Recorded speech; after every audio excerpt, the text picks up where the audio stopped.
Walang aral pa.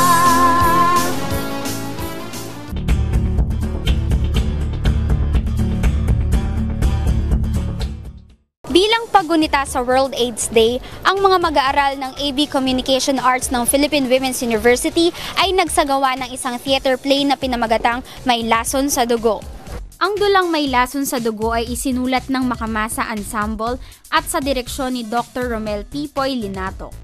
I encourage in particular this group of young people to be part of a learning journey which is conscientious sa isang particular issue while enhancing their skills on public relations. And then public relations in relation to social responsibility. So when we're talking about the issues of the time, one thing that I encountered in my readings as preparing this class is about the increasing number of HIV/AIDS victims. Every day there is 17 new cases and those are only registered. They're still unregistered. So, and most of those cases are among the youngster, educated. Hindi naman matatawaran ang naging pagganap at paghahanda ng mga mag-aaral para sa nasabing dula. Matagal rin po namin plinano yung palabas na to. Sobrang nandyan po yung hindi kami nagkaintindihan pero nagkaayos rin. Tapos syempre unti-unti kailangan po talaga may teamwork. Yan. Kasi kung walang teamwork, babaksak lahat. Nung mga panahon na yon, hindi po namin alam yung mararamdaman namin, kung paano ibibigay yung emosyon na dapat. Tapos may dinala po si sir na speaker na makapagsasabi kung ano yung nararamdaman nila. Doon po, naging emotional kami, nalaman namin yung mga bagay na dapat pala namin i-arte. Natutunan ko po na huwag manghuhusga ng tao basta-basta. Intindihan po natin yung nararamdaman nila, tsaka natuto din po kami maging responsable.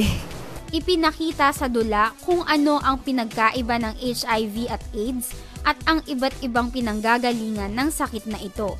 Gayon din ang tunay na nararamdaman ng mga biktimang nakararanas nito. Naging positibo naman ang mga komento ng ilang mga mag-aaral na dumalo sa pagtatanghal na ito. Marami akong natutunan, especially yung umbawa, porque pagka may AIDS yung isang tao, ang iniisip kagad natin pandirian. So yung through sa ginawa nga nilang play, nararapat na kalingain pa yung nagkakaroon ng sakit na AIDS o yung HIV.